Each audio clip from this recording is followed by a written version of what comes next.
Welcome to the Weekly Poll, everybody! And with special guest today, Jason Inman from DC All Access and Jawin. Make sure to subscribe to Jawin over on YouTube. But of course, let's introduce our host for today. To my left is Rob from Rob Plays and Comics Explained. Rob, thanks for being here, man.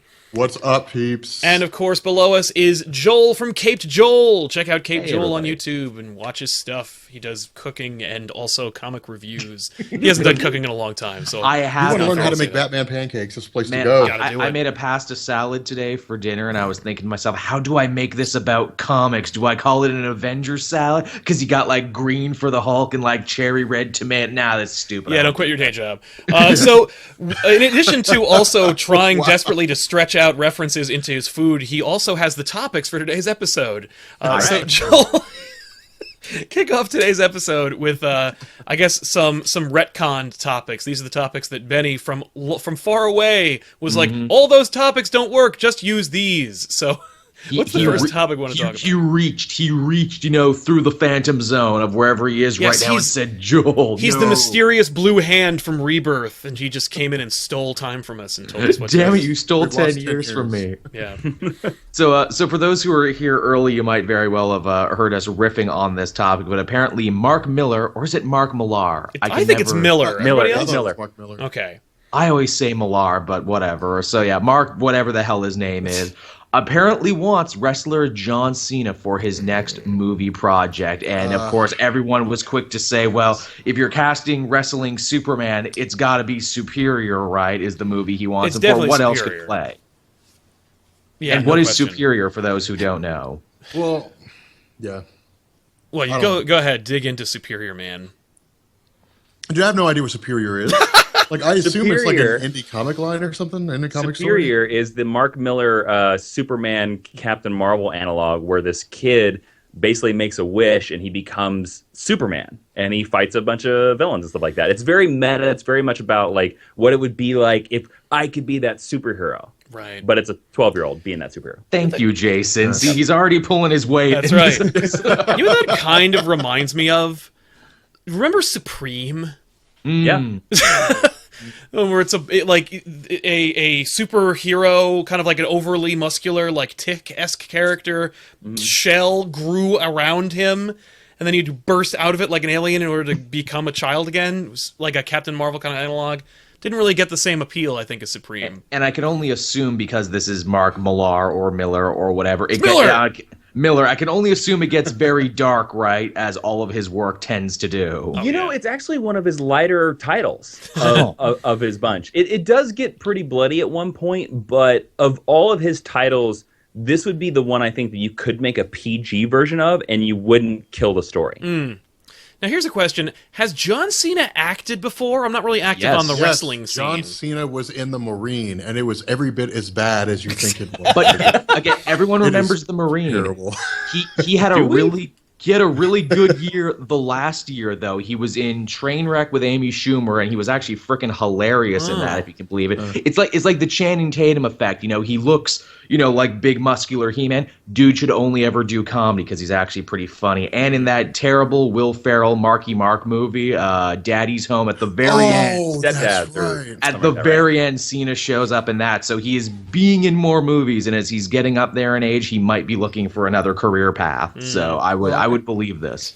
Well, see, I say that John Cena would be a terrible actor, but when The Rock broke into Hollywood, he played the Tooth Fairy. Oh, we all joked around about The Rock. He's the highest paid actor in Hollywood, but he also has like 29 movies coming out next year or something stupid like that. So he's like the hardest working man in Hollywood. Oh, yeah. But he's also a pretty good actor too. So he worked at it is the thing. Like you can see with every one of his movies, he got consistently better, which is kind of amazing. Yeah. Was the first thing the Scorpion King? I thought it was a Scorpion King. Oh, that's right, the Scorpion King. Yeah, his first solo standalone movie was. He didn't really say anything in it, but he appeared, and then of course he also carries the distinction of being one of the worst CG rendered characters of all time. Of course, they even gave him the people's eyebrow. They gave him the sneer and the eyebrow. Oh, man, that movie did not age well. Anyway, Cool. I never saw Be Cool. What was that about? it was the sequel to Get Shorty. Yeah. God. Oh, okay. Missed yeah, it. Don't worry about it. Yeah, I like Get Shorty, but I remember hearing a sequel to Get Shorty. I'm like, pass. It's not good. It's forgettable, but he works his ass off in it because he plays like a gay country music singer or something, and he does like his own music video called "You Ain't Woman Enough to Take My Man." You can find it on YouTube. And the funny thing about that too is that he's not as bulked up in that either. He's pretty skinny. He's a human in that. He actually looks like a human being. Isn't he also in Southland Tales, which was made by the Donnie Darko dude? Yep. Oh, Jesus. I haven't thought about that movie in forever. That movie had a comic tie-in. I always see Southland Tales in like a 5 and 10 store, which I'm always reminded. I've never seen it, but I do remember seeing it everywhere.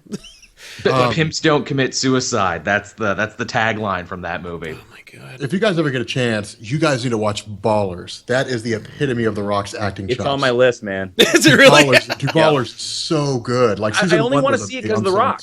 Right, dude, he's solid, man. Dude, you're gonna love the show. Like The Rock will get you into it. He lives up to everybody else will keep you there. Like it's pretty good. Moving on from John Cena. We should also touch upon, because it was the cover of this video. The Doctor Strange TV spot that dropped today was unbelievable, and one of the reasons why it was unbelievable. First of all, everybody here saw it, I assume, and. One of the things that I noticed, and Tiffany pointed out to me off camera, was this is the trailer that they were afraid to show you like 4 months ago. The first Doctor Strange trailer, it's about how it's taking that high concept that Thor was talking about, where it's like, you think it's science, but or you think it's magic, I call it science. They're like, no, but really there is also magic, and. They were just kind of throwing all these Inception images at you, like kind of making you think like, no, this is actually about something else, and it's magic, and he uses it all. Like I think we literally see the Crimson Bands of Cyttorak in this scene. Oh yeah. And it's plus awesome. They played smart too. Like the ancient ones, like she literally says we use magic to like bend reality. And then there's that scene where Wong is like the Avengers deal with like physical threats. Like we deal with crazy shit that you wouldn't believe. Yeah, that's what we deal with. Sal, I thought it was an interesting point you brought up that this is like the trailer they got afraid of, because until you said it, I didn't think about it, because when they did bring up Doctor Strange, they were all about like, oh, it's going into other dimensions. It's not magic; it's other dimensions. So that's an interesting turn.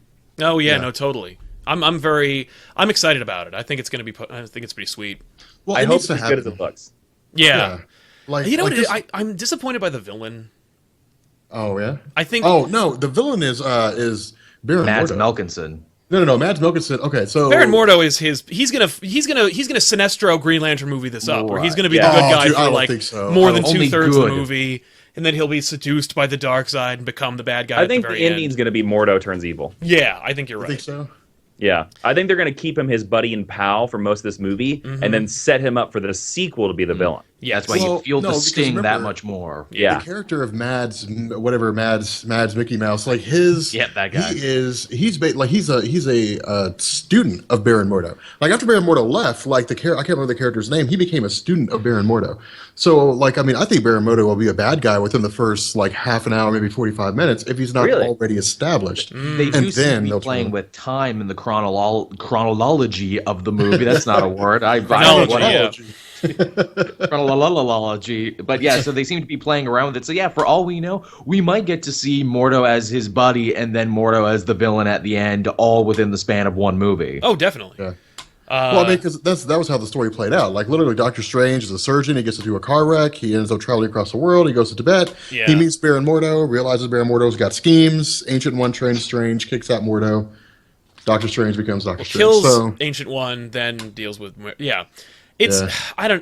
Okay, so focusing on the trailer itself, we saw a lot more things, so a lot more dialogue than ever before. We got to hear a lot more of Strange's of Cumberbatch's Doctor Strange voice. We also had the patented Marvel teaser joke that was in the trailer. It's always in every trailer, where we have the main character be a little quippy and say something hilarious. Winning formula. How do you guys feel about the Ancient One casting? I was always fine with it. Okay, so Entertainment Weekly sent out covers for each person. And they also had a cover for the Ancient One. And I sent it off to Benny. I was like, maybe it's just me, but somebody did something, and they made her look more Asian than she is. You think they did a Photoshop job on her? You said it was an Entertainment Weekly cover? Yeah, hold on a second. Let me see if I can find it. Let Yeah, me, I'll pull If it that's up. the case, then I'm not cool with that. because like the way they made her look, where is it? There it is. Let's see, save. Like they made her look Asian as shit, and there we go. We'll put that in documents. All right, I am sending it to you guys. There's a call. Right now, they made her look really, really Asian, and like I don't know how. Like I saw that and I was like, I mean, damn, I don't know about that. Because I mean, look at it. Maybe it's just the image. Maybe it's just the way they see. That looks like I think it's how they made her eyebrows, how they photoshopped her eyebrows. Yeah. Because does she even have eyebrows in the movie? Yeah, I'm pretty sure she does. But, Oh, yeah, she does. Now, that being said, clearly the choice here should have been to cast an Asian person. And if in a perfect world, I would have cast Ken Watanabe to play the Ancient One, like right off the bat. But as far as I know, I think he's doing. But I think the concern is the movie already looks enough like Batman Begins. Yeah, The last thing we need. And not to beat a dead horse here on this one, Ken Watanabe, he's not Tibetan. The only Asian guy in Hollywood. Like the Ancient One is supposed to be Tibetan, and you don't want to step into another minefield by just casting a random Asian person as a Tibetan. That's true. Because that's a whole The other thing interesting thing I think about this is I think that they cast Tilda Swinton originally because I think that they were like, you know what, we'll cast a woman as the smartest being in the universe, and no one will expect that casting. And then when it came out, everybody was like, but you didn't make her Tibetan. What the hell's wrong with you? Well, don't get me wrong. Yeah, like, they all I have focus full on the other faith thing. in Tilda Swinton. Like I've never seen Tilda Swinton play a role that I didn't think she was good at. Like she's one hell of an actress. She was especially good at playing Gabriel. I think it was. Constantine. Dude, she was. Say what you will about that good in movie, role. but she rocked as Gabriel. She rocked it. So I have total faith in her. It's just I see where people are coming from when they complain about the fact that it's not a person who's from Tibet, or at least in some form or fashion from the East, playing the character of the Ancient One. I could see that being an issue. That said, she's going to be fucking amazing in this movie. I can guarantee it. There's a great interview out there with the writer C. Robert Cargill, who was actually a writer for Ain't It Cool News and like Spill.com before he actually started writing movies. And he gave a whole interview where he basically said we were kind of damned if we do and damned if we don't when it came with casting for the Ancient One. So he basically just said, okay, fine, we'll just make it a woman then because that's what we personally are feeling at this point in time, and we'll just deal with the blowback, whatever it might be. Well, not only that, the Ancient One is they're an important character in the Doctor Strange saga, but for my money, they're more of a plot device. So I feel like any issues about the Ancient One will be forgotten because she'll probably be in the movie for a collective 10 minutes. Yeah. I feel like she'll die in the movie. She'll die very shortly into it because we're seeing a lot of like Doctor Strange and Mordo running through New York. Like we don't have time for the Ancient One if that's the case. Yeah. You know, we got to move on. We don't have time to spend. We got to have a cool psychedelic moment in Tibet, and then we're just going to move on and get back to the She's going to be in the movie as much as Jensen was exactly. in Iron Man 1. Yes, who was also supposed to be an Asian actor, who also was not, and all of that. But well, I mean, to me like the Ancient One. The Ancient One's designed to like follow the hero's journey. Like that's all that is for Doctor Strange. Like Doctor Strange is summoned to adventure. The Ancient One's like, hey, we're going to train you in magic. Well, then the mentor always dies in the hero's journey. So like the Ancient One will die, or at least go away. Yeah, and then like Doctor Strange will become the Sorcerer Supreme. That's how it happened in the comics. That's how it'll happen in the movie. He will inherit the mantle. Now, I wouldn't be surprised if she's in it for a majority of the movie and then dies near the end. And that's when he becomes the Sorcerer Supreme, and he's just an apprentice. Like, I wouldn't be surprised if the scene that we saw in the first trailer where he's walking up the stairs with the cloak, that's at the end of the movie. I wouldn't be surprised if that's I hope they only shot it for the trailer, because I want that scene where he's walking up the stairs wearing the cloak and you just see the seal of Ashanti. And I don't want that to, because I want the whole movie to be that shot. Like I want all of the Doctor Strange in this movie. I don't want to have I think it's going to be really cool to watch Doctor Strange like be a total douche and then get into the accident and ruin his hands. But at the same time, we know that story, and even if you don't know the story, you could sum it up in about like a 4-minute montage. Like, it's very similar to Iron Man's journey, as we mentioned before. Yeah, I was a dick, a terrible accident happened to me, I met an old mentor, and then at the end of it, I was cool. Yeah, but they go into opposite spectrums. It actually wouldn't surprise me, too, if this movie does the same thing that Iron Man did and told us out of continuity the story. Like, we start already in Tibet, and then we flash back. I hope you're right, because that would be a smart thing to do. Yeah, because I want that, but I want it to be just like... I'm kind of sick of origins at this point, despite the fact that, like, if any character in Marvel needs an origin explained to the masses, it's Doctor Strange. Yes. Oh my God, it needs to be explained. Dude, there's so much stuff that needs to be explained with Doctor Strange. Yeah. So, Now, here's what I was thinking about when I saw that trailer, too, and I want your all's thoughts on this. The powers of Doctor Strange. All right. How powerful do you think they're going to make him? Because they're putting him in an Infinity War. Yes. All right. So yes, they've already announced he will be in Infinity War. That's official. Yes. So Thanos is running around with the Infinity Gauntlet. He controls reality. Like, Strange is learning how to manipulate reality using his magic. Do you think we're going to see, like, old school comics Doctor Strange, where he could just do whatever he needed to do at any point in time? Or do you think we're going to see, like, the nerfed Doctor Strange, where he's much weaker than he used to be? Jason, my power is I have many powers. You think we'll see the nerfed one? Oh, 100%, because I think he's going to... Otherwise, the toughest thing about Infinity War right now is there's already two characters in that movie that can basically do anything. There's Vision and Scarlet Witch. Yeah, that's true. So we don't need a third. Yeah.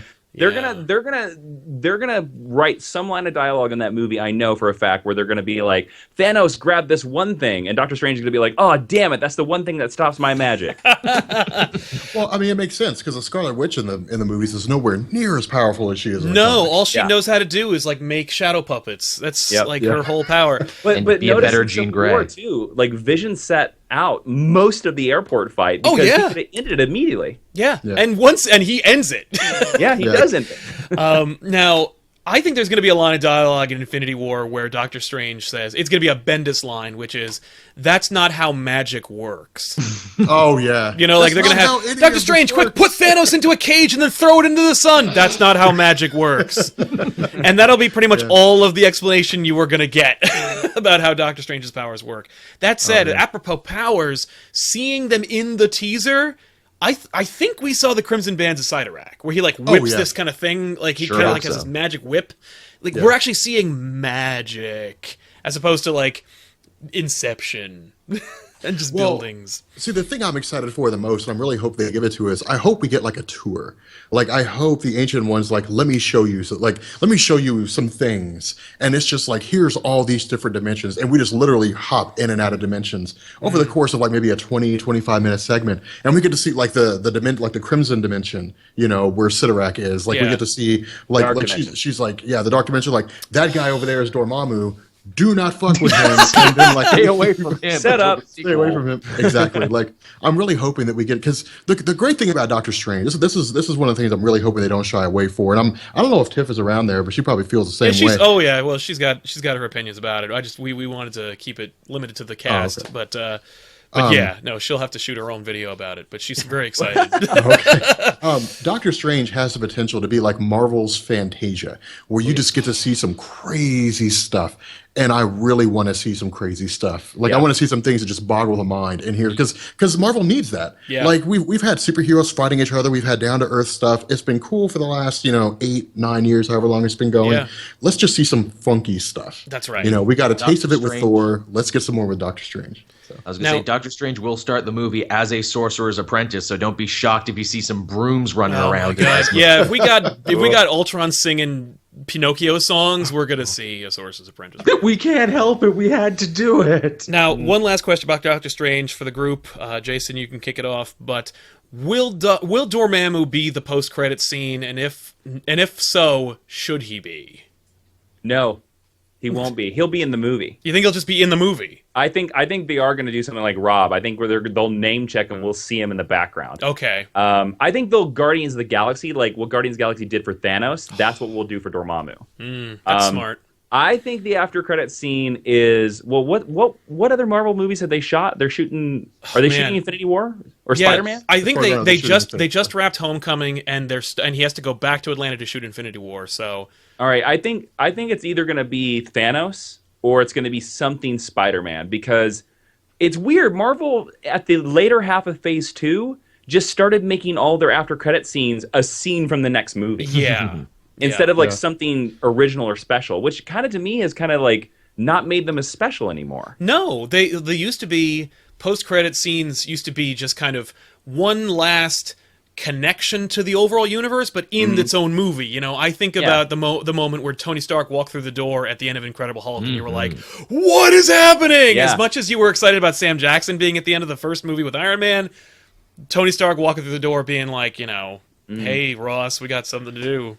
Undeadpool 2099 in the chat here just said, I think the post-credit scene will be Thor, and I think he's right. I think it will be something Ragnarok. I forgot about that one. They did, they showed, there's a I mean, like, we can't, it sucks to reference these, but they're like, there was a on-set photo from Ragnarok of Thor holding the Bleecker Street address on a piece of scrap of paper.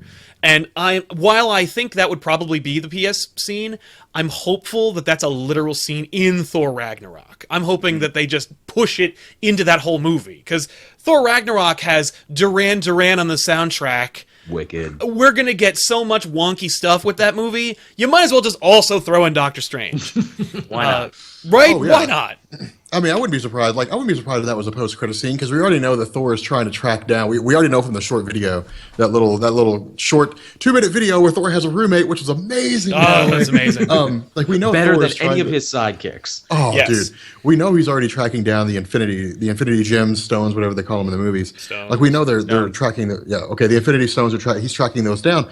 I can see that a post-credit scene where he goes to Doctor Strange and he was like Stephen Strange, like I understand you're the person to reference for mystical artifacts, you know, and he was like I'm looking for these stones, like what you call Infinity Stones, and then like it would just cut. Right. We just cut to black. That I can see that being a post-credit scene. To me, that would be disappointing, because I'm with Jason on this one. I'm with Jawan on this one. Yeah. Like it used to be that with post-credit scenes, they were kind of a shared thing, but they were also building up to something. All the Phase 1 post-credit scenes were leading up to Avengers. All the Phase 2 post-credit scenes were leading up to, I guess, Civil War or whatever. I'm sorry, Age of Ultron. And all these are leading up to Infinity War, so it makes sense. But Doctor Strange is a character we haven't seen before. Yeah.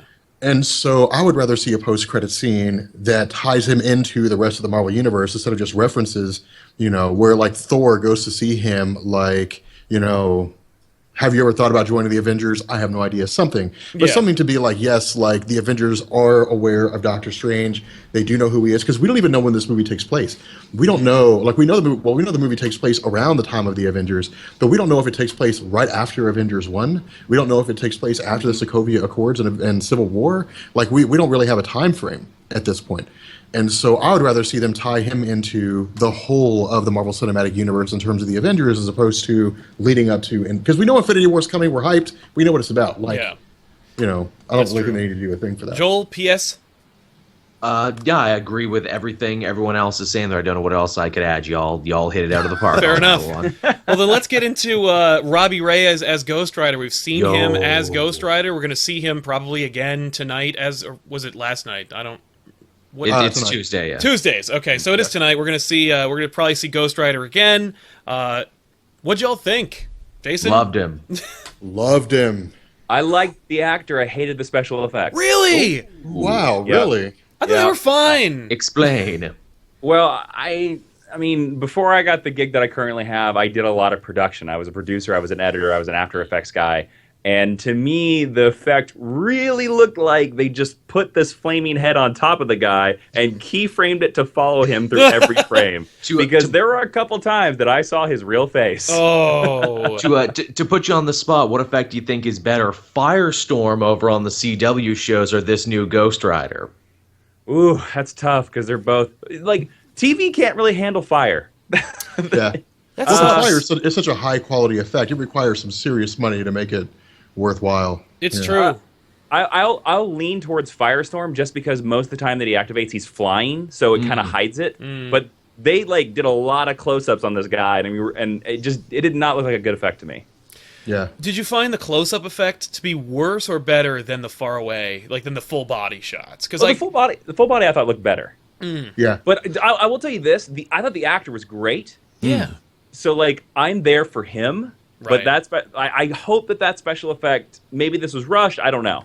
As a big booster of the comics, something that I realize is that this is a considerably older Robbie than the one in the comics. A comic Robbie is a high school student. This kid's got a job. He's more of an adult now. Even his little brother is not so little. Right. Yeah. Well, I thought the pacing for his character was perfect.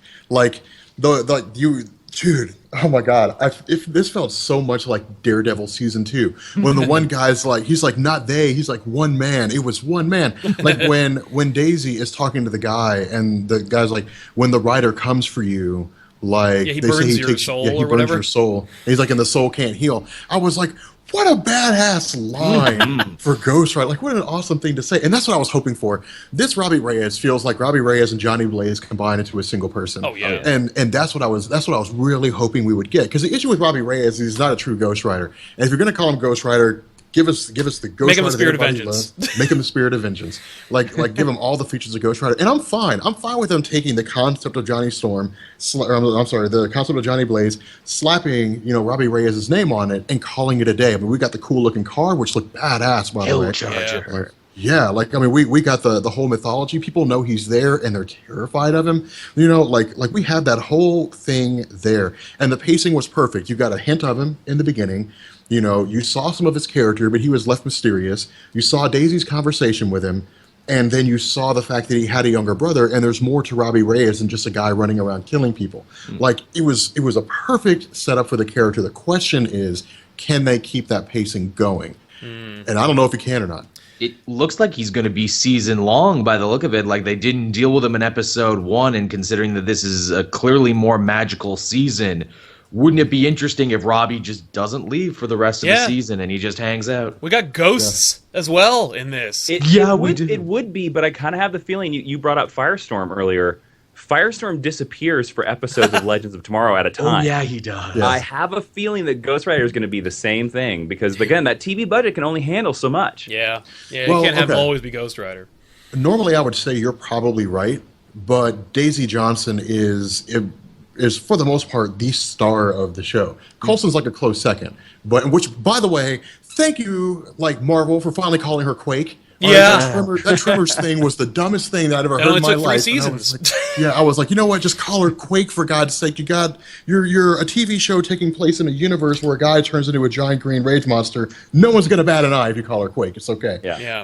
Well, I'm glad they finally did that. But no, Daisy Johnson is very much the star of the show. You should really call her eyeliner because she really, she wears it well though. Yeah, she wore it like a mask. That thing. Yeah. Man, but she's so tortured because she's basically the star of the show, and because she is involving herself, immersing herself entirely in the whole Ghost Rider thing. I think he's going to be there a lot more frequently. I would be surprised if he was gone for an episode or so. But I think he's going to be a major part of it. That said, those ghosts, and this is why I say I think he's a combination of Johnny Blaze and Robbie Reyes. Those ghosts look like ghosts of the people, those spirit. He looks like he's just taking the spirits of people, and put them inside that box, and that's what they are. They're literally just spirits of evil people. Because we know he kills them, but the question is he simply just taking their souls, or does that tie into a bigger thing? Are we actually going to see Zarathos, or whatever his name is? Is it going to tie into that?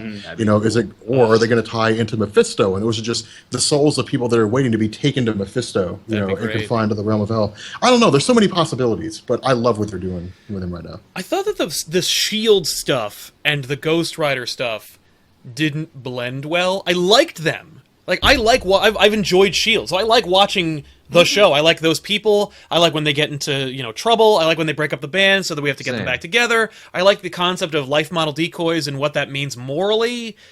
Does it fit with the Spirit of Vengeance Ghost Rider melting people? I don't think it works, but I'm just glad I'm just happy to see them doing it. Should they have pulled a character from the Netflix series if they wanted to do a superhero, or is it good that they have their own iconic Marvel superhero? I think it gives you more freedom if you have your own. Well, it offers more exploration.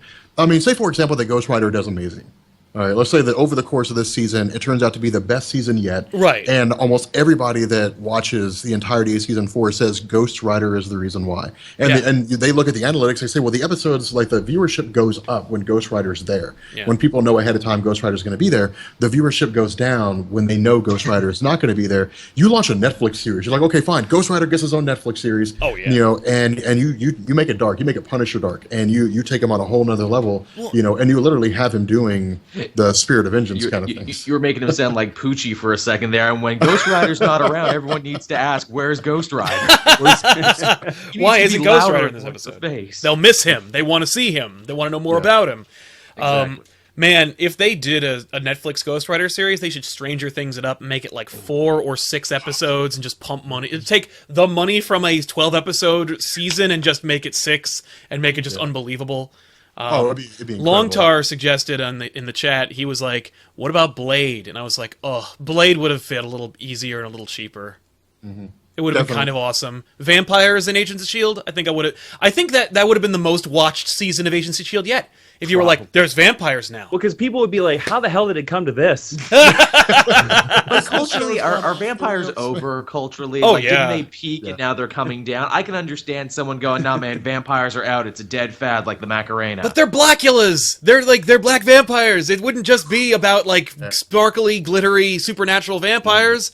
These are Blade vampires. I still want to see Blade as a Netflix show, to be honest with you, because I think he fits into that world. Yeah, I agree. It fits in perfect in that. It's dark, it's broody. Plus, it would give you so much freedom. I mean, you could make it, dude. You could do some.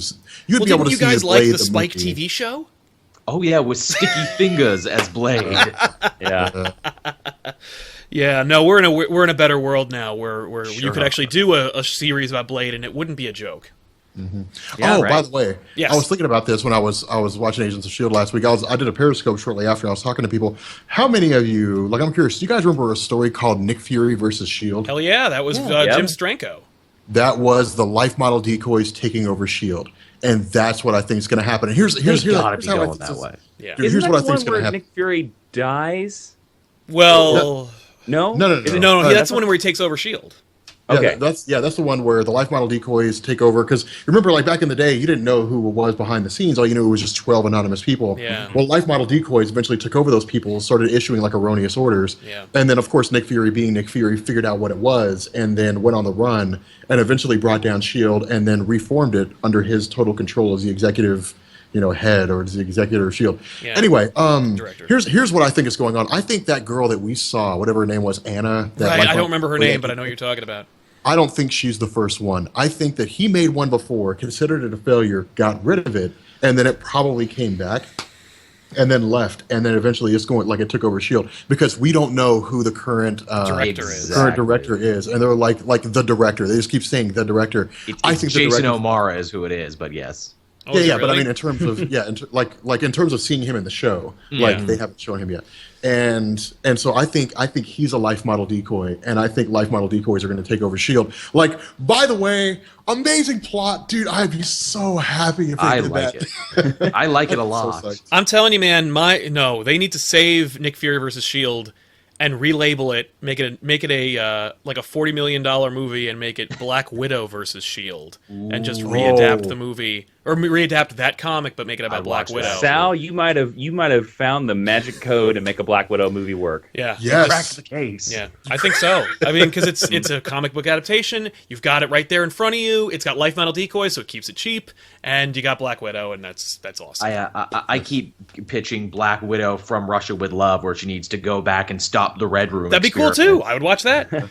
By the way, I'm thinking this woman Anna or whatever is going to turn into Yocasta. Oh, that would be cool. You're probably right. I hope not, because I kind of want Yocasta to be saved for like movie stuff, but I don't think that. I think that they're thinking, nah, we're never going to do that. Anna is dead. So. Call me Yocasta. Oh, I don't know though. See, that would make a weird like. Honestly, I couldn't see that being an effective plot because you'd have to bring back Ultron. Yeah, you could. That'd be really cool. It would be, but to me, like they could literally phone in Ultron too. Yeah, just James Spader in the booth. Dude, they could, but the issue is like it would literally like the premise of the movie would be Ultron comes back to life and wants a wife. And so he kidnaps, like you could use Black Widow. He kidnaps Natasha Romanoff and starts transferring her mind into that girl and a life model decoy. The Avengers show up, interrupted halfway through, and Jocasta's sentient. Right. But she does not, but she's not, Natasha Romanoff. To me, that makes for a good comic story. It makes for a very thin movie plot. No, yeah. I don't know. No, but Agents of S.H.I.E.L.D., the plot is razor thin anyway. Yeah. But yeah, all right, that would be a good show plot. So Joel, what else do we have on the docket? We gotta pare it down a little bit. So if you could prioritize a bit. Sure. Okay. Well, we were already talking about clips before, and we had a nice big long discussion about the Doctor that's Strange right. clip. There was a certain guy, a certain last son of a certain planet, who's going to be on a show soon. I believe they call him the Superman, and people are really excited about him. Cliche. What a boring name. It's Super Guy. His name's Super Guy. Super Dude. Super Dude. Super Guy from the PBS little shorts about the guy who jumped on the glasses.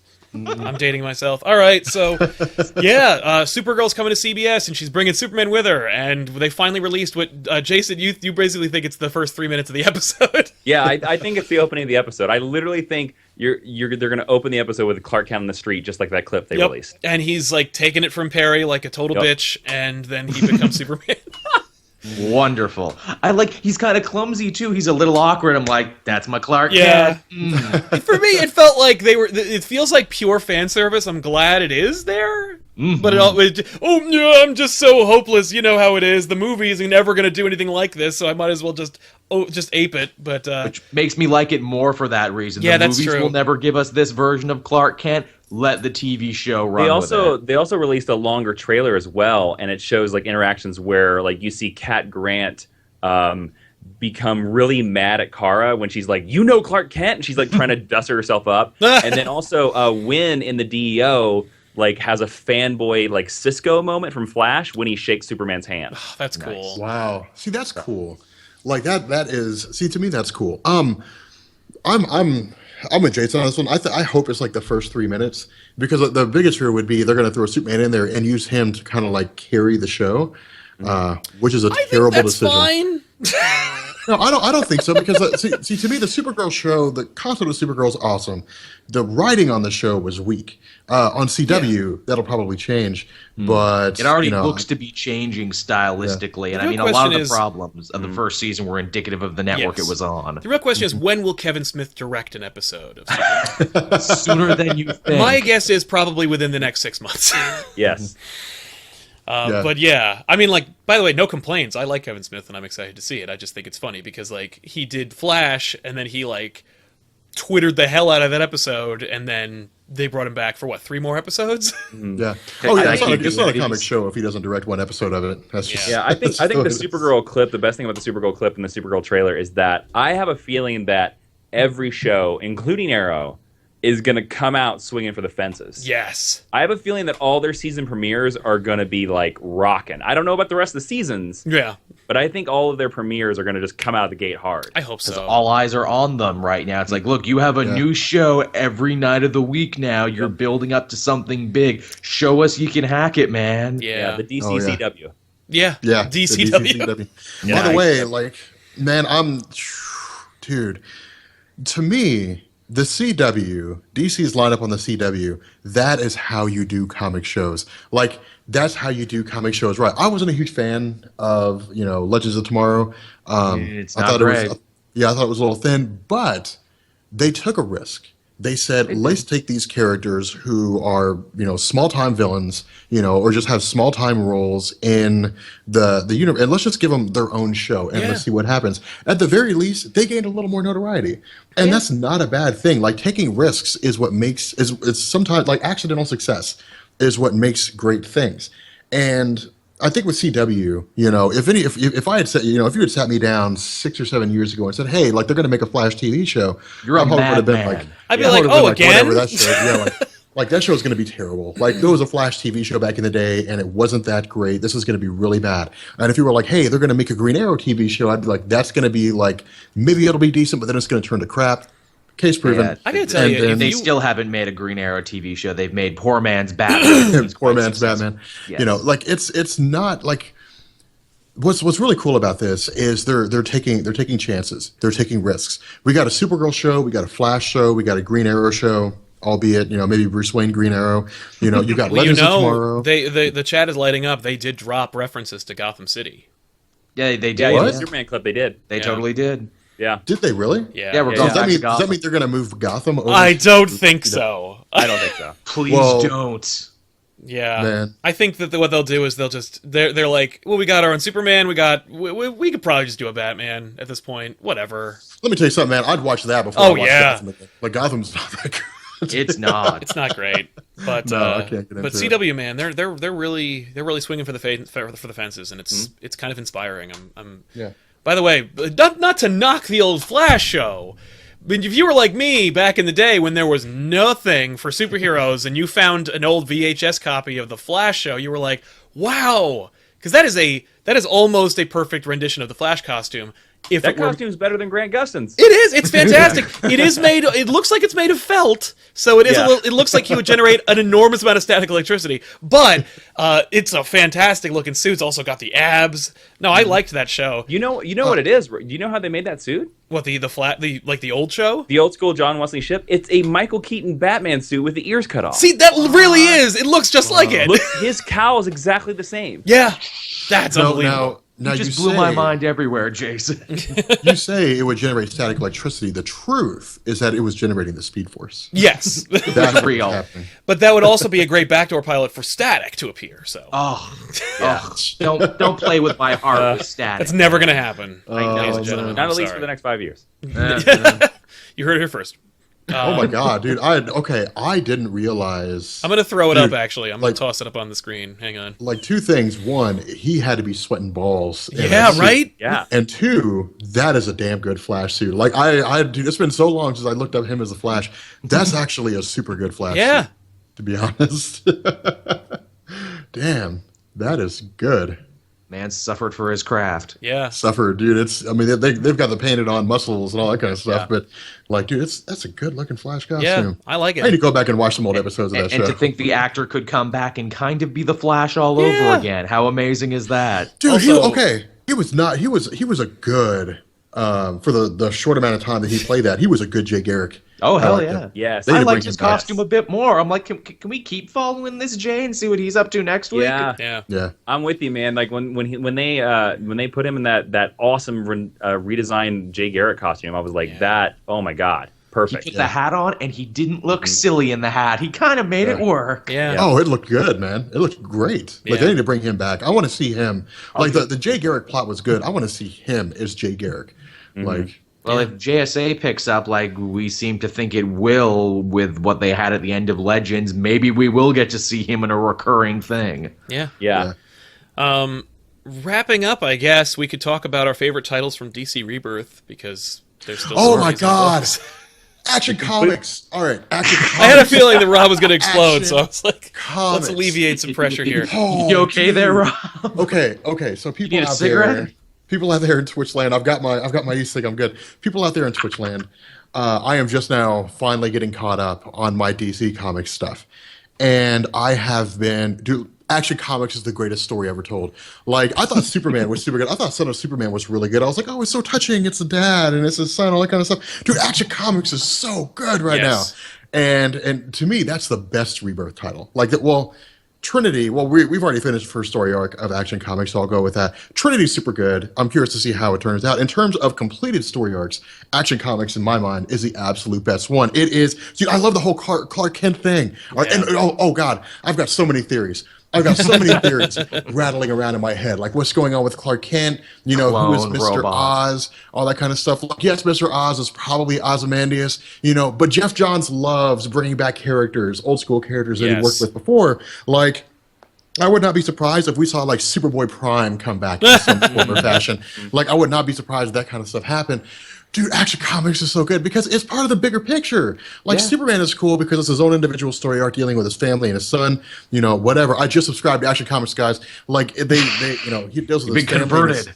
his son and so on. But Action Comics is like the bigger picture. It's the whole great big huge thing going on. Dude, it's so good. It Yeah. is so good. I will Amazing say, time to be reading Superman. yeah, Yes. I have never read as much Superman, except for the 90s when he died.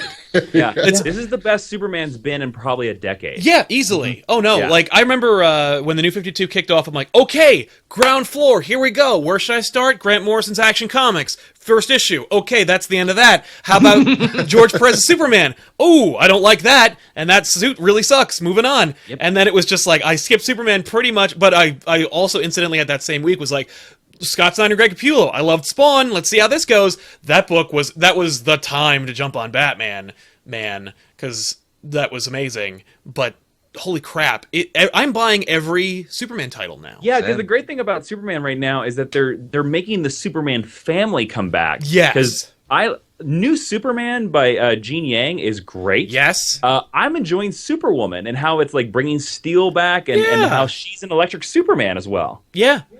I like that. But for my money, by the way, I gotta say, Adjectiveless Superman is the best title. Which one? They're Yes, all really good. Superman by Peter Tomasi. Superman and, by Peter Patrick Tomasi. Gleason. Yeah, and Pat Gleason. Man. Yeah, Such I think a great book. I agree. That's, But I enjoy action just as much because the whole Clark Kent thing is really interesting. yeah. Yeah. We got some theories about that. I don't want to ruin it right now, so we'll just talk about the fact that like Superman is a great title, and if you're not on board, you could pretty much pick up anything called Superman and you'd be enjoying it. Yeah. Well, see, the funny thing about Action, though, is for those of you guys who haven't read a Superman title since he died, like, the battle between Superman and Doomsday... Since he died? Like, dude, yeah. You mean, so if nobody's watched it? Oh, I'm sorry. I was like, so if you haven't read Superman for 30 years, you might want to... Dude, no, there are some people that I know that, like, after the death of Superman, they were like, I'm swearing his comic off forever, and they never read a Superman title ever since. Like... They missed a lot of great hair. They missed some incredible hair. Good.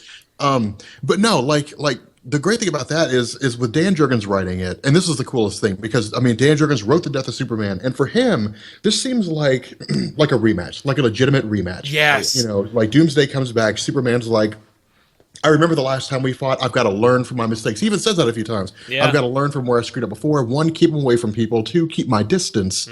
And 3, like he's got the Doomsday protocols, you know, in order to defeat Doomsday. Sending now, like, him to the freaking Phantom Zone. Sending him to the Phantom Zone. I can't believe I didn't think of that. Yeah, see, to me that was a genius idea because I was the whole time I was reading and I was like every time whenever Doomsday's beat, he comes back impervious to what killed him. Like Superman tells, like the end of time. Yeah, and so I was like, so how do you defeat that? And Superman's like, send him off to the Phantom Zone. And I'm You like, the other thing for me, the thing that was the most absent. First of all, you got all this Dan Jurgens. Where's the Dan Jurgens art? Why aren't we seeing some full page Dan Jurgens Superman versus Doomsday images? Listen, Dan, Mr. Jurgens, as I'm going to call him. He's a very busy man. I respect that. He is a very busy man. He's a veteran of that industry, a 30-year veteran of that industry. Think of another creator out there right now, and you can't name another creator that got his start when he was young on the character, did a impactful event like Death of Superman, and then 30 years later, the company's like, hey, come back and write that. Because I don't hear Marvel being like, hey, Roger Stern, come back and write Spider-Man. But they did tell, what's his name, Jerry Conway to write Renew Your Vows. So you can have Spider-Man, but an alternate reality Spider-Man. Yeah. Oh, so close. But, I have a feeling Dan Jurgens is probably like, you know what? I've drawn enough Superman in my life. I've drawn enough Doomsday in my life. Yeah, that's the fair. artist they got is beautiful. Oh my god! Yeah. Oh yeah. Well, I will say the only thing that was missing from a Superman Doomsday fight was Wonder Woman. Dude, and we got it in Action Comics. What a genius addition, Dan Jurgens. What a great choice. Like, what a smart choice to have Wonder Woman show up. Like, I never thought that I would see Wonder Woman be effective in a Doomsday fight. Dude is so amazing. And she used a rope in the movie. Sure did. This is why I love DC Rebirth, because the entire time that Superman is fighting Doomsday and Wonder Woman is helping him, he's literally just giving her the rundown of the character, like, hey, don't do that, do this. Yeah. Like, he's teaching her how to fight Doomsday while he fights Doomsday. And I was like, how genius is that? Like, you got the New 52 Wonder Woman, who's never seen a Doomsday like this before in her life. Yeah. The only encounter she ever had with Doomsday was when he turned into him. Yeah, when Superman turned into him. Like, so I was like, that's the only time she's ever experienced. She's never experienced the true Doomsday, who's just a force of nature. And I was like, what a great... Dude, Jan Jurgens, man, you're hitting it out of the park with this. Like you are smack. You're killing it with this. Well, Jason, I know you have to jet out of here. So, do you have any final thoughts, any wrap-ups you want to share with us before we go? That about this topic or any topic that we touched upon in this episode? DC Rebirth. The best thing to say about it is that if you have never been a fan of DC comic books, this is the place to jump on. Yeah. Almost, I would say, 90% of DC right now is on fire, and that's the good fire. Creative fire. Yeah. And I would say the other 10% are still good, but there's like a 90% that are just like fantastic. Yeah. And this is a good time. If you've never wanted to read DC I think almost every title is very reader friendly. Totally. Mm-hmm. Without being weird. It's also awesome. Exactly. Yeah. Oh. It's pretty solid. Everything moved. Whoops. There we go. Almost got away with it. Almost did a wholly professional episode. Then it moved. Fine, dude. This has been awesome at this point. Next time. Yeah. Next time. But anyway, I guess Rob, Joel, if you guys have time, we'll stick around for a post show. But Jason, I want to thank you for being on the weekly poll today. Sweet. And hopefully we'll see you in another episode in the future. Yes. We'll come back on. Actually, we can do a whole DC. I'd love to do like a DC Rebirth 6 months in or 3 months in or something like that. Love that idea. All right. Yeah. You know what? That's on the docket now. We'll just write that in. Boom. Great. But check out Jason. Go to youtube.com/Jawin and subscribe, guys. Jason, I'm sorry. I didn't mean to interrupt you. Go ahead. No, it's all right. Real quick before I go, I want to talk about the Love is Love anthology. If you guys don't know about that, the DC IDW anthology book, one-page shots by all these amazing creators. It's going to be out at $9.99 in December. I think you can order it from your comic book shop now, though, because I think they snuck it into previews early. But go there and buy that book because Mark and Draco did a fantastic job. All these creators have come together. All the proceeds are going to charity. DC and IDW teamed up. And myself and Ashley Robinson, we have a page in there. Oh, so nice. That's another good reason to check out that book. Awesome. Yeah. Yeah, and Jason was not telling tales out of school, guys. If you want your books to ever succeed, you need to have your retailer order them.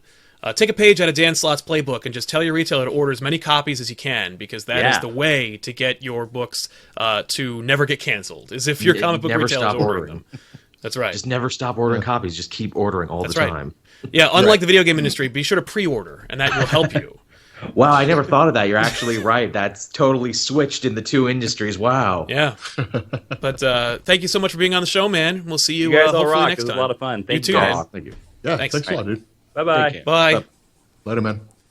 All right. Man, I miss Jason already. I'm going to toss a picture up here so it doesn't look quite as terrible. And then, that's all good. Yeah, but all right. So I guess we can field some questions and then wrap up, huh? What do you say? Yeah, dude. Okay, I'm a hardcore Marvel fan. I've been a huge Marvel fan forever and ever and ever. Yeah. Man, Marvel is screwing the pooch. They are wrecking everything. It's driving me crazy. Dude, okay, you know what? It's a chore to read a lot of their books right now. Dude, I did a Periscope about this earlier, and I was like, Miles Morales is the most important character in Marvel Comics right now. Why? Sure is. Because Miles Morales is your gauge. You can tell whether or not Marvel's succeeding or failing by Miles Morales. How do I know that? Because Miles Morales, like as Ultimate Spider-Man, his comics were doing mediocre at best. Really? I thought they were doing pretty solid. They were selling less than 40,000 issues. No shit. Like by the time the series came to an end, they were selling less than 40,000 issues. They were getting so much news play too. Everyone was talking about them. Oh yeah, they were getting news play, but they weren't selling. Like almost nobody was buying them. I didn't know. Now, the whole reason behind that was because it was the Ultimate Universe. The Ultimate Universe was never nearly as popular as the regular Marvel Universe, and it never will be. Like, it was a small niche thing. It had some great stories, but they made movies. Like, the Marvel Cinematic Universe is based on it. But when people think of Spider-Man, they think of Peter Parker. When people think of Captain America, they think of Steve Rogers from the main Marvel Universe. They don't think of, Wolverine being the origin of mutants in Marvel Comics. The Ultimate Universe just never had that. Now, Hickman writes Secret Wars. Miles Morales is an intricate part of the story. You learn everything almost through the eyes of Miles Morales and Peter Parker when they go to see the Molecule Man, the battle that took place and all that kind of cool stuff. Or you get all that exposition through Peter Parker and Miles Morales. Miles even gives him a ham sandwich or gives him a sandwich or something like that. He brings his whole family back as a result of giving him a burger. Exactly. What a great deal. He brings it back. Now, after the end of Secret Wars, Miles Morales' comics saw an increase in sales. But Peter Parker still stayed higher up than Miles Morales. But that increase in sales was notable. The problem is there's been a decrease in sales since the launch of All New, All Different Marvel, and that was measured even before DC Rebirth happened. Yeah. Now, that said, the slump in sales is across the board for almost all of Marvel's titles. One of the big ideas is people say, well, Miles Morales is on the Avengers. No, the Avengers aren't doing well. No, they're not. It's because the stories are bad. That's the problem. They really are, which is baffling because Mark Waid is writing it. Dude can handle teams. He wrote freaking Kingdom Come. The man should be able to sell the Avengers. And yet, I can't. I was like, especially because there were a couple of issues that were Vision-centric. And I'm like, I'm reading a better Vision book, man. And it's right over here, and it's got all the Avengers in it. My theory is perhaps he knew that they were just going to reboot down the line anyway after Civil War 2 and everything goes back to issue 1, so he wasn't trying his hardest. Why would he phone it in? That's a paycheck, and that's also a writing opportunity. You're a creative man, and you're one of the top writers. You're one of the most recognizable writers in your field. You're not going to, write duds just because, you know it's not going to sell very well. The Uncanny got good by the end. What is it? Duggan really brought his A-game with that Ultron story, and even what's happening now with Deadpool and the breakup of the team. I'm sorry. Well, see, that's the kicker to me is, here's what they should have. See, this is why All New, All Different Marvel is such a huge disappointment and why it's such a colossal go fuck. It was short.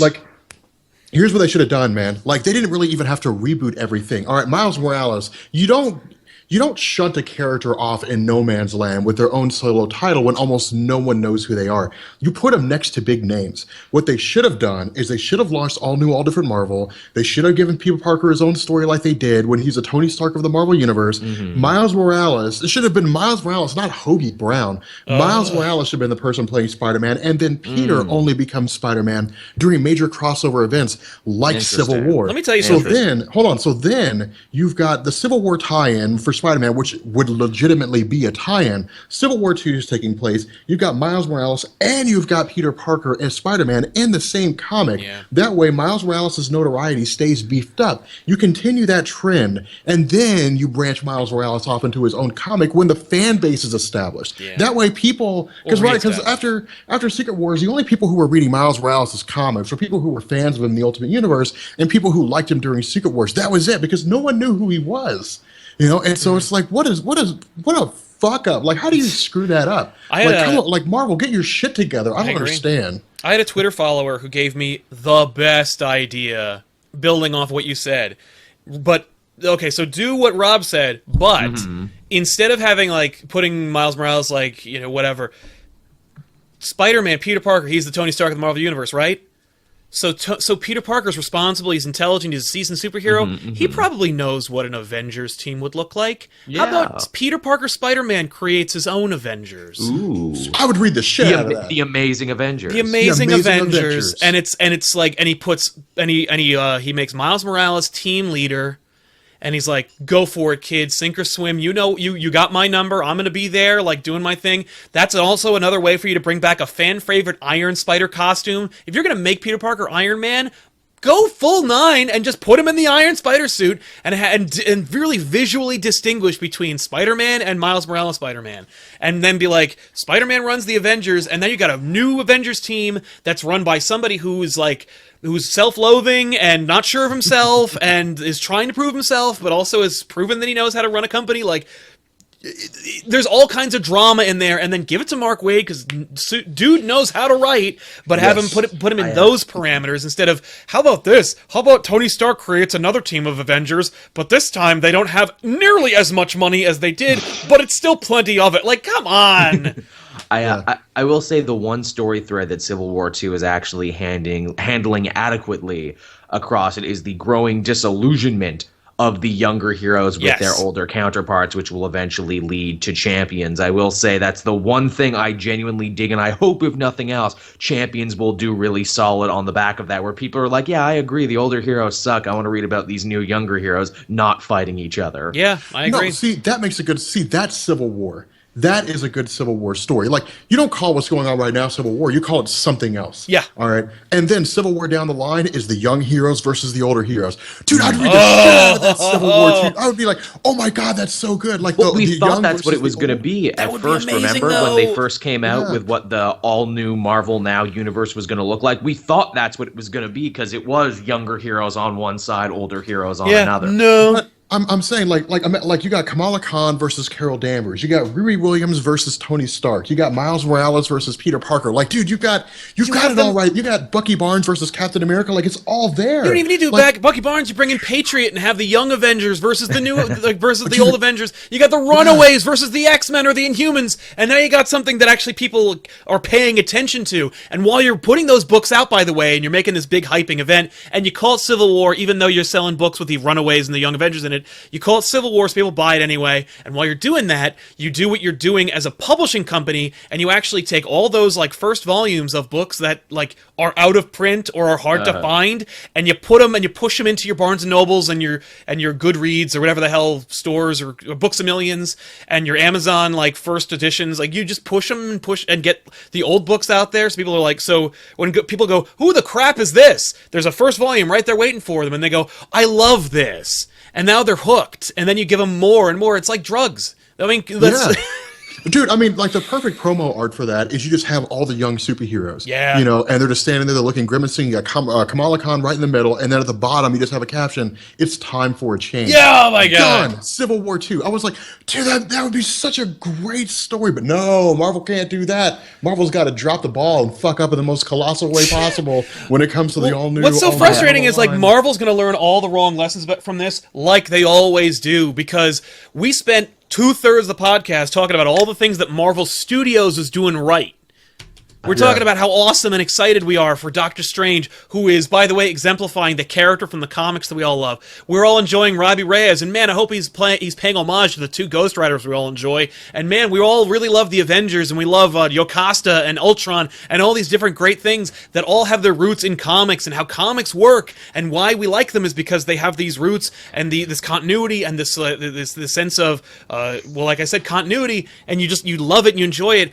And everything is working on every conceivable level, except for the fact that Marvel TV and Marvel movies can't seem to get their heads out of their asses. But that notwithstanding, the only way to fix that is with a little bit more greenback. But when you have that thing going on, and then you have Marvel Publishing just completely screwing the pooch, pushing out some of the worst stuff they've done in years. And this is from a person who read books called Night Watch and Night Thrasher and the New Warriors starring Silhouette and Speedball. Like, give me a break here, guys. These are books where like you had the Midnight Suns and like Ghost, like Vengeance as a Ghost Rider character. Like there's a lot of garbage, and you got to sift through it. You know, like, that's why Avengers Earth's Mightiest Heroes was a great cartoon, because it took all, like, 80 years worth of comics and then boiled it down to its basic elements. So you have story points that work, and you throw out the shit that's dumb, and you pay homage to it maybe. You know, that's why, like, in the Luke Cage teaser for the TV show, he wears the tiara and the gauntlets in the teaser, and then he immediately throws it away,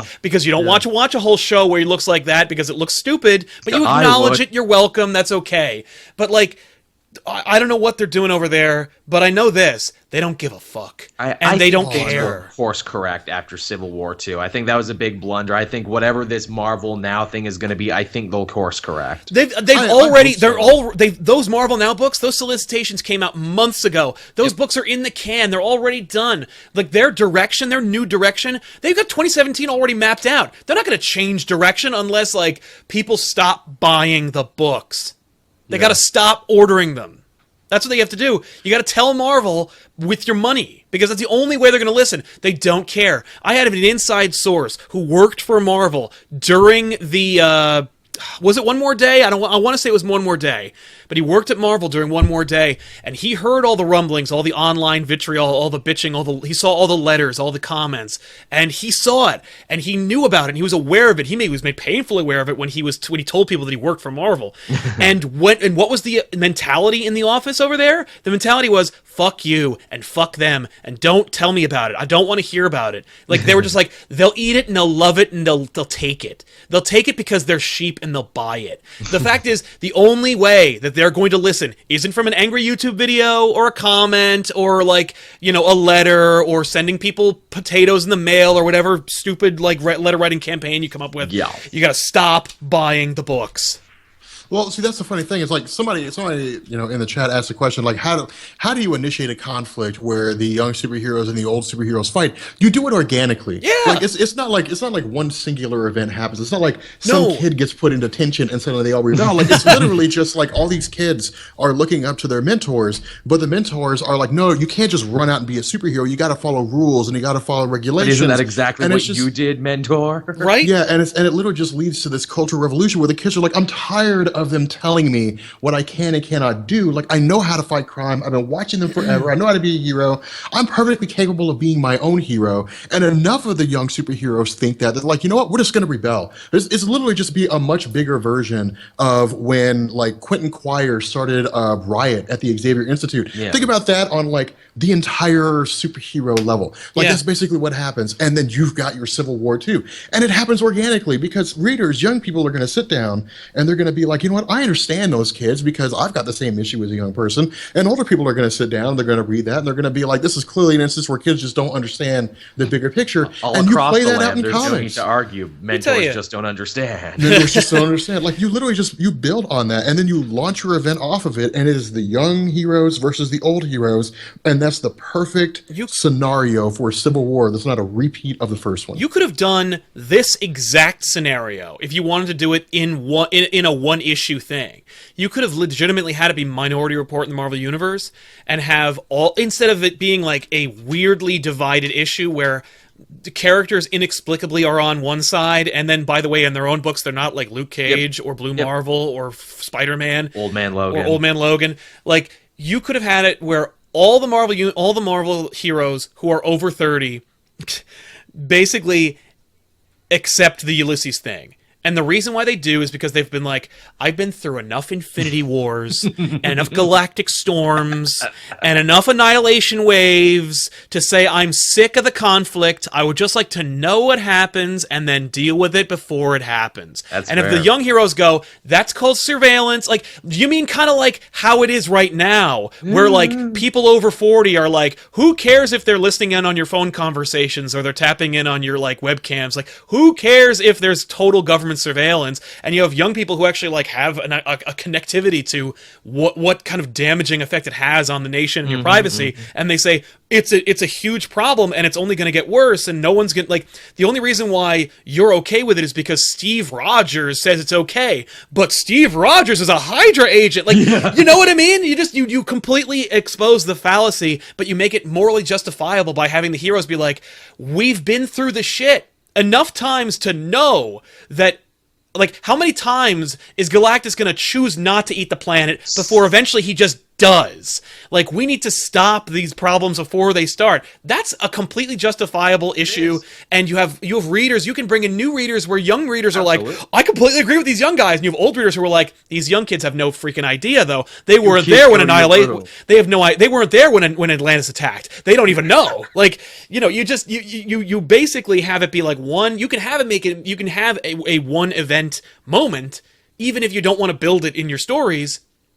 But make it work, make it organic. Think about it for more than 2 minutes, you know. But that's the problem, is that like there's clearly no accountability over there, and there's also clearly no like editorial oversight. The editors over there like don't pay attention to what books are doing. I remember when like Maximum Carnage hit, and people were like, "Where the crap are the Fantastic Four?" And it's like, well, during this period, the Fantastic Four were in this other dimension. Like, we couldn't use them. Because the Fantastic Four editor said we can't use them. Here's why. And it's like, you know what?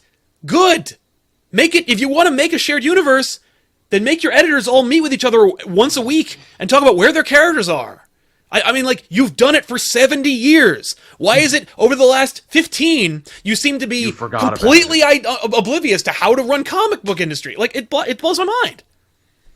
Anyway, it drives me nuts. And you're right, Rob. Like, your outrage is justified because, like, everyone at this table knows that, like, comics can be better. And that, hey, have been better. And that there's nothing, you know what it is? Marvel is living in a world of complacency. They're just so happy to be seeing the Benjamins roll in, and they're so happy that you know, randos are going to the movie theater and being like, yo, Doctor Strange is the awesomest. I got a tattoo of the Vishanti right here on my bicep. Like, no, you don't even know what that means. But at the same time, like, maybe I'll buy a copy of The Oath, and then all of a sudden I'm a Doctor Strange fan. Like, and Marvel's like, woohoo! And it's like, yeah, but he's only gonna do that for so long. He's not gonna be a lifer. You need to establish the reason why these movies work is because there's a bedrock. Fans rarely stay, is what you're saying. Yeah, no, you like who like.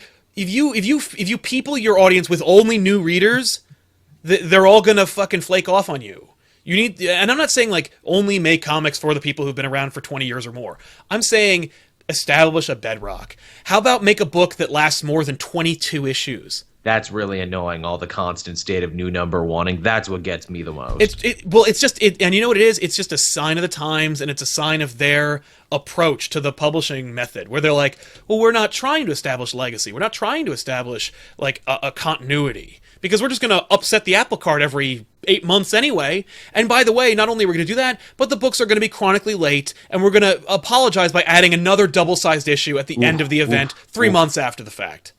Fuck you very much, no thanks. It's funny, too. Probably like 3 of the Marvel books that I say are consistently good are the ones that no one, I think, is reading anymore. Daredevil, the new Thor, and Ant-Man, which is coming to an end. And there are also 3 books stayed completely out of Civil War, too. Yeah, it's kind of hilarious that like there are some creators over there who get away with it. Yes. Because you'd think that the ones who are committing the largest cardinal sins would be the ones who would get to tell their small quiet stories. Like you'd expect Bendis to be able to tell like his Jessica Jones stories. I know she's getting her own book, but you know it's going to be tied in with all this crap. Or you know she's going to be like, she's already been retconned to look like Kristen Ritter. Yep. So like, don't tell me that like, you know, that we're already seeing that. But you know, you'd think like Miller and Bendis would be able to like just tell their own little stories. But like they're part of the problem. They're telling these big, stupid, forgettable events. They're the ones who are phoning it in, making like really weird judgment calls. It's frustrating and it's tiring, and it's like I'm an old school Marvel fan. I grew up reading Marvel. My first comics were Batman, but like the comics I sought, the comics I looked for, that I wanted, that I chose were Marvel. And like I could be fucked if I wanted to read a DC book for a good long time. And it's boggling to me that they can just so cavalierly spit in my face and in the faces of everybody and say like, we don't really care, it really doesn't matter. Like finding out how the sausage is made is the worst thing about being a comic book reader, is knowing how this industry works, because like it's because here's the thing, it doesn't work. It's not working. And it's not, this isn't even how you publish comics. This is something they think is working, and you're proving them right by buying the books. End of story. Someone in the comment section of last week's episode said, man, you know, when Sal gets on a good rant there, he's drinking that Savage brew. And I'm like, oh. Well, I mean, Sal ain't wrong. Yes, he ain't wrong. No, like when you take the attitude that like everybody's wrong and I'm right, like this is the kind of shit you end up. See, this is why DC Rebirth works so well.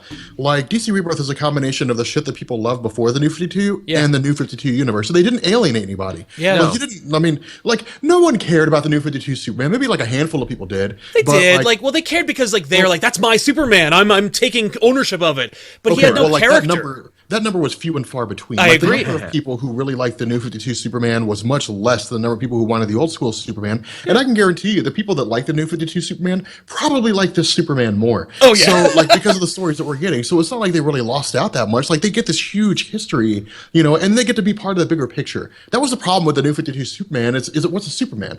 You know, but DC came back and they were like, okay, not only do you get the old heroes that you like, you get the New 52 universe, and there's this much bigger story going on where 10 years suddenly vanished and no one knows why. Like it works. Like it comes out together and it works perfectly well. But that's what happens when you listen to your minority or listen to your audience and you find a happy medium between the vocal minority and the majority, like the silent majority. Like that's what happens when you find a happy medium. You don't just blow them all off, because then your sales slump and you start doing stupid things like Convergence and DCU. So like you don't have to worry about stuff like that. Like you literally get, and you get some of the best stories that have ever been written in the history of your company's existence. Dude, I would say right now, and this is no joke, what we're seeing in Action Comics, what we're getting in well, maybe kind of Batman, like the first issue of Trinity, that would rival some of the best stories that I've ever even heard about from Batman or Superman in the last like 30, 40, 50 years that they've been written. Like I would say Action Comics is better than any Superman story that we've seen in decades. No. Like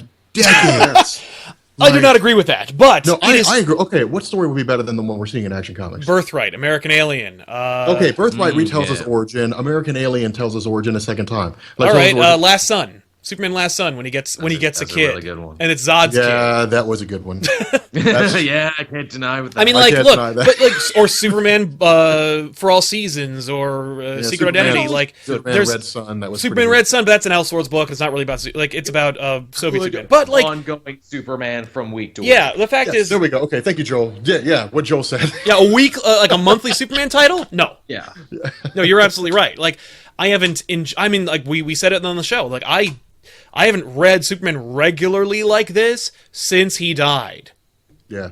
The first time. Superman, I'm reading all the Superman family. And I did, by the way. I read Action, Man of, Adjectiveless, Action Comics. I read them all until I didn't care about some of them. Until because they were all about different people. Until I was like, oh my god, like Man of Steel has to stop. Or like, oh my god, Action Comics, I don't care about Eradicator. It just moved, But no, they're publishing great stuff. And you know what's funny? They're in a place. The only reason they're in this place right now is because they fucked up. It's true. They had to course correct. They had to apologize. But the fact that they are apologizing is like why they're crushing it in the sales. You know what sucks though? Civil War II was the #2 selling book last week. Number 2. Yeah. Civil War II is a #2 selling book. Look at everything else. Oh, but look #2 though, it's a terrible book. It's in its fifth issue. It's been delayed. It's got 3 more issues to go. The next one's coming out at the end of next month. Won't be done until the end. Won't be done until the end of the year, and it's #2 selling book. That's because it's Marvel Civil. Like anything, right, but like it shouldn't be. Everyone talks about how much it sucks. Don't buy it. Don't pre-order it. Don't order it. We gotta know how it ends, though, Sal. Why? You know how it ends. You know how it ends because you've seen the solicitations for October. You will see how it ends because you're going to be buying new Marvel books that are all telling you what happens at the end. It's true. Which is exactly what happened, post Forever Evil and stuff. Post Secret Wars! It was the last Marvel event! It's true. They've done it twice in a row. And that was a good one! That was a good event, and they fucked it up anyway! I know, it was an event we actually wanted to see how it ended. Yeah!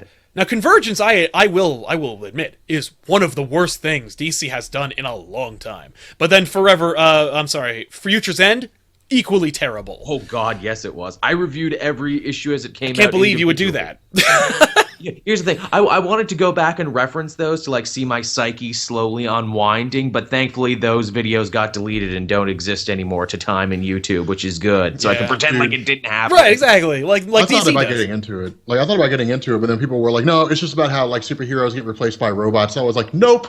It's even dumber than that. It's worse than that. That's one of the several things that happens in it. If it were Terminator in the DC universe, that would at least be kind of cool to see. That's not what sold us in the Zero issue, but it's so not that. And that's funny because I remember that was the only issue of Future's End that I bought and read, and I was like, this sucks. And it was the only one that was kind of interesting. But anyway, we could talk about this until we're blue in the face. Any final thoughts, gentlemen, before we wrap up this post show? Lots of good talking, lots of good words this week. We have the best words this week. Yeah. No, I'm going to grab some dinner, play some Destiny. I think I'm going to postpone the next issue of Batman until tomorrow or something like that, because I have Power Man and Iron Fist coming out. Oh, cool. So good, Power Man and Iron Fist. Dude, it's good, man. Like it's Yeah, okay. it is. So here's the deal. Like, so I was a little unsure about Power Man and Iron Fist. It's got some iffy moments, but like David Walker basically takes it back to Mary Jo Duffy's run. The only thing, this is what kind of cracks me up, is he ignores everything. Like, Yeah. everything that happened after Fred Van Lint's run on Power Man and Iron Fist, I think, like everything that happened after that gets ignored. Like Luke Cage leading the Mighty Avengers gets ignored. Like it's as if it's never happened. Which They haven't brought it up yet, but in the newest issue, they mention his time on Thunderbolts with Songbird. Oh, okay. Because like for the whole first arc with what I can't remember what her name The is. Soul Stone. The Super Soul Stone is weird. Like, yeah, they're just like, you know. By the way, that whole Jenny plot, like the plot was weak, but the relationship, like the comments between himself Super and strong, Danny yeah. Rand were really, really good. I really like that. I like what they're doing now with Danny in jail and Luke trying to get him out. Oh, okay. See, I haven't gotten that far into it. I just now got into it for this video. It's pretty solid. It gets good. I hope that book sticks around. I hope it gets a nice bump because of the Luke Cage thing, because I don't want that book to go away, and I know it's one of those really cult books that it's always kind of like teetering on the edge of cancellation. Yeah, like if Luke Cage was not getting his own TV show, I would have never covered this. It's really good. I like Walker so much. I can't wait to see what he does on what is it, that a Hawkeye-led Avengers team? It's not West Coast anymore. It's like, God, yeah, it's something dumb. Secret undercover Avengers, I think. Street Avengers. Who I don't know. cares? We're fighting the ills of society Avengers. Those guys. The canceled Avengers is what it's called. Might be good though. Oh, apparently Red Wolf is going to be on that team. They mentioned that. The one that they put all that time and effort into and then immediately abandoned. Yeah, that was a fun character. Which Red Wolf was also a really solid book, especially if you like Jonah Hex stories where he comes to the future, because they were basically riffing on that. And I'm like, yep, this book's not going to make it. This book is written for me and only me. Yeah, if you're doing a Western book set in your DC or Marvel universe, it's going to fail, which is too bad because Marvel 1872 was freaking cool. Yeah, it was. Why didn't that get Wild West Avengers? Why didn't that keep going? I can't believe that like Red Wolf #1 was like, yeah, we're not going to do that though. I was like, no! The stinger of that book, where it's like, Sheriff Steve Rogers have died. Then you see Wild West Preacher Punisher and Wild West Scar-faced Bounty Hunter Deadpool, and they're like, we're coming to town and there will be a reckoning. Yeah, that sounds freaking awesome. Why didn't that keep going? Yeah, what the crap? That's gold. Yeah. So good. Oh, we should talk about our New York thing, because we still have the audience. Hey, everybody in the chat, come to New York Comic Con. Go on Craigslist, buy a ticket if you haven't already, or get a friend and buy one. Find a scalper. Yeah, Pay that 1,000% markup on Craigslist. or better yet, no, these are all terrible ideas. I was going to say, terrible better yet, decisions. just go and then buy one from a guy on the street. As far as that, like, we're doing a fan meetup, right? Yes, it'll be after the panel, I think, but we are going to do, we're going to do two things. We have a panel on Saturday at 3 p.m., or is it 1 p.m.? I don't remember. Benny keeps telling us, but I think it's 3. I just looked it up on New York Comic Con's website, but like if you Google Weekly Poll New York Comic Con, it'll come up, but like I believe it's Saturday at 3 p.m. You know what? I should just Google it and tell them what room it's in. Yes. But it's on Saturday, and come to the panel. You got to fill seats because we want to justify having a panel. Exactly. And if we don't justify 400 people, they might not give it to us again next year. And also, we'll like kill ourselves. But like, we're also going to do a signing on Sunday. I think at 1:00 in the afternoon. Mm-hmm. But you know what? You can lots of events. But we're gonna sign shit all throughout the week. So stop us and say hello.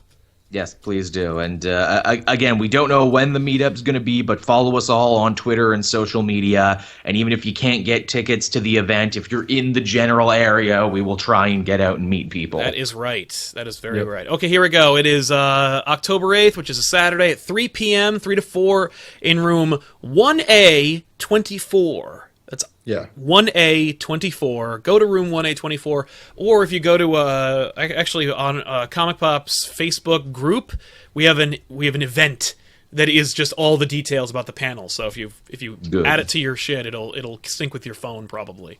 Good idea. But do that. Come visit and see us, and it'll be fun. It's gonna be pretty much like this, where we're just gonna say all kinds of raw, salty shit, and only we can reach out and touch each other. When Benny tells me to shut up, I can stand up and be like, "No, you shut up, Benny." No, Benny, I will not be told to shut up, Benny. That's right. Or you'll pee your pants. But either way, it'll be a lot of fun to watch. You'll have to come and see because it could go either way. But I guess we could also just pimp our stuff. Rob, you're doing a Luke Cage video that's coming out. Yeah, I'm doing Power Man and Iron Fist tomorrow and the day after. And then on Friday, I think it is, I'm doing a video on how to kill Luke Cage. Oh, yeah. You mean just like hit him really hard with a blunt object and let him bleed internally? Yeah, just like stab him with adamantium or poison him or drown him. Or burn him because it's literally skin. He'll just die. Like, Joel, what's happening on Cape Joel, man? Well, if you come over Wednesday morning, which would be tomorrow, there'll be a brand new episode of the Comic Multiverse, which is, of course, the show I do with Matt. It's a lot like this show, just, with a more Australian people put in there. Cool. You'll enjoy it if you like that. What reviews do I got going up tonight? I got the finale of Civil War 2, X-Men #4. By God, is that easily one of the worst endings to these tie-ins. It literally peters out in a hilarious way. Magneto has Ulysses cornered. He's like, ha ha ha, I will kill you for mutant kind. And Ulysses like, well, I saw the future, and if you kill me, X-Men and Inhumans will fight.